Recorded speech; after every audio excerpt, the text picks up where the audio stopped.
Poticaj i u Posavskom kantonu. Premijer Đuro Topić potpisao je ugovor s Josipom Martićem, federalnim ministrom za prostorno uređenje, za sufinansiranje projekata posavskih općina za koje su aplicirali federalnoj vladi. Od sanacije cesta, saniranja šteta uzrokovanih prirodnim katastrofama do utopljavanja zgrada. Sredstva za ovu namjenu osigurana su iz federalnog budžeta za ovu godinu. Projekti su vrijedni više od £1.000.000. Među njima najvrijedniji onaj za sanaciju štete uslijed poplava i klizišta u iznosu od skoro 690.000 maraka. Prihvatili smo ove aplikacije koje su došle iz ove županije, od ove 3 općine.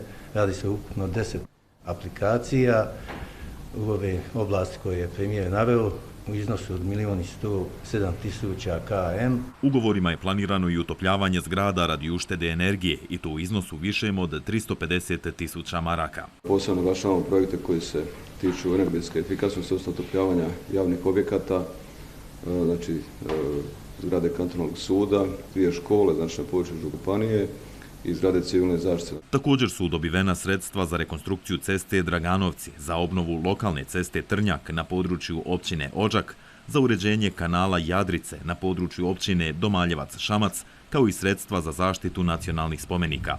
Također i za rekonstrukciju odžačke male vijećnice Beledije, a uz sufinanciranje Posavskog ministarstva poljoprivrede, pa će biti urađena odvodna kanalska mreža.